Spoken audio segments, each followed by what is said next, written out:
Alors maintenant qu'on a vu ce qu'est un cluster, on va commencer l'exploration de quelques-unes des ressources les plus utilisées dans Kubernetes pour le déploiement et la configuration d'applications. Alors on n'ira pas forcément énormément dans le détail de ces ressources parce que l'idée principale du cours, c'est de montrer à quoi servent ces ressources, comment elles s'utilisent dans les grandes lignes, hein. Et je pourrais bien sûr vous donner des liens supplémentaires si vous voulez aller plus loin. Donc on va commencer par parler d'une ressource de base en Kubernetes qui est le pod. Alors un pod, c'est la plus petite unité pour lancer une application. À l'intérieur d'un pod, on a un groupe de containers qui partagent une stack réseau et qui peuvent aussi partager du stockage. Et comme toutes les ressources qu'on va voir, un pod se définira dans une spécification en YAML. On avait déjà évoqué une spécification semblable dans une vidéo précédente, mais on peut rappeler un peu la chose ici. Dans cette spécification YAML, on a donc l'API version, pour un pod la valeur c'est V1, et on verra que cette propriété elle pourrait avoir une valeur différente en fonction du type de ressource. L'API version, c'est en fait un moyen de grouper des ressources qui sont proches fonctionnellement. La valeur V1, c'est un peu particulier, c'est ce qu'on appelle le core, parfois le legacy, et ça désigne des ressources qui sont à la base de Kubernetes. Le kind, ici, c'est donc pod. Dans les métadatas, on définit le nom qu'on souhaite donner à notre pod. Et dans la propriété spec, on définit la propriété containers avec, dans celle-ci, au moins un container avec son nom et l'image à utiliser. Donc, on a donc ici la définition d'un pod, et quand il sera créé, il va permettre de lancer un container basé sur l'image Stéphane Prodan podinfo, qui sera récupéré depuis le Docker Hub. Et si on veut référencer une image qui se trouve dans un autre registry que le Docker Hub, il faut par contre ajouter l'URL du registry dans le nom de l'image. L'exemple de spécification qu'on vient voir, et qu'on retrouve sur la gauche ici, c'est une spécification très simpliste d'un pod. Si on crée ce pod, il n'y aura pas de problème, l'application elle tournera, mais il y a beaucoup de propriétés en fait qu'il faudrait ajouter pour que cette application puisse être lancée dans un vrai contexte de production. Sur la droite, on a une spécification qui est beaucoup plus complète, qui définit en plus pour l'unique conteneur du pod les ressources qui permettent d'indiquer ce qui est nécessaire en termes de RAM et de CPU pour que l'application fonctionne, et aussi lui donner des limites d'utilisation de ces ressources.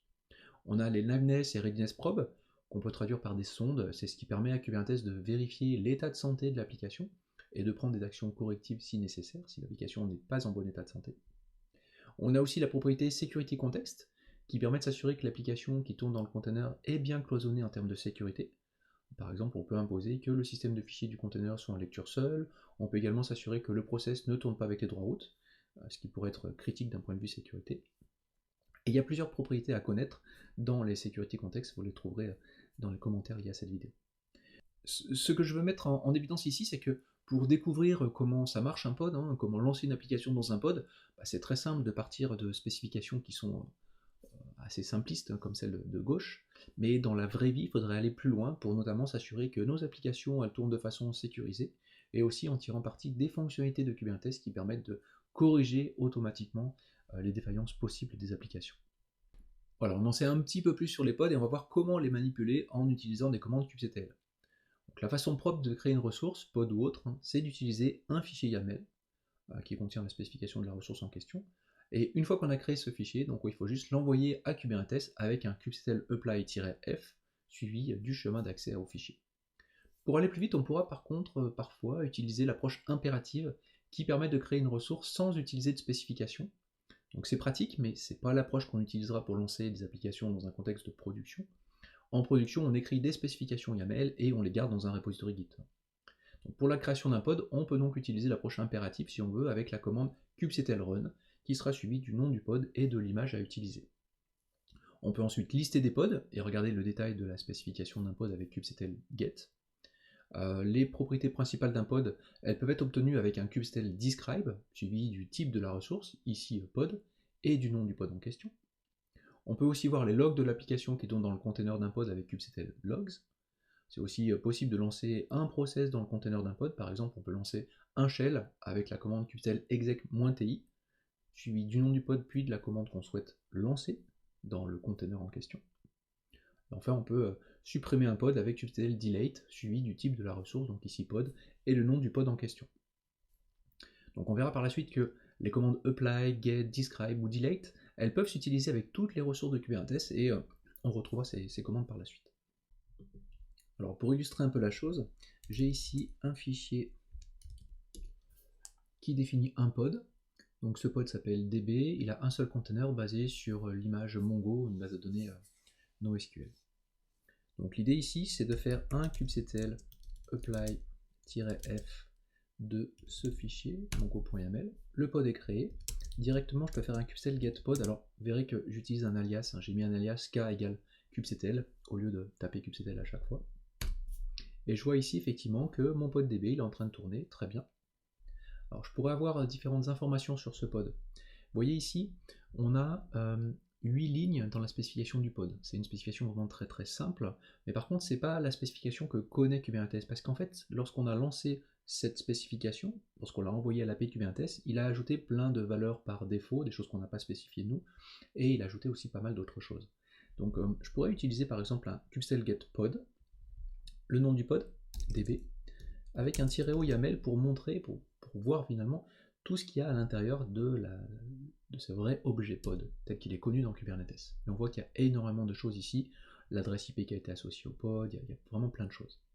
Donc c'est juste pour vous montrer que à l'intérieur de Kubernetes, il y a beaucoup plus d'informations pour ce pod là. On pourrait faire un kubectl describe du pod qui s'appelle donc db. Describe nous donne des informations essentielles. Il y a beaucoup d'informations sur le pod ici, donc c'est vraiment un bon moyen aussi de regarder ce qu'il y a à l'intérieur du pod.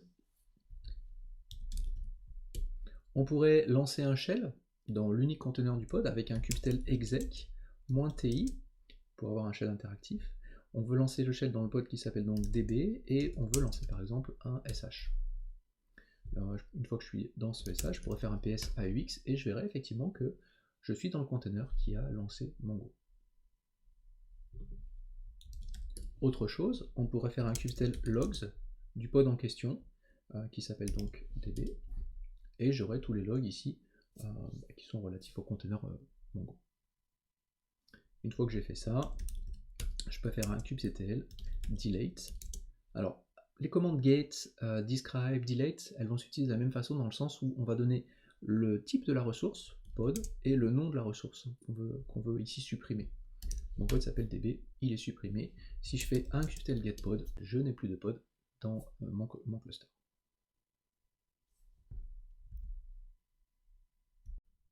Donc maintenant, on a vu ce que sont les pods, comment les manipuler, et on va passer à la pratique, et vous allez déployer les différents microservices de l'application Voting App dans des pods.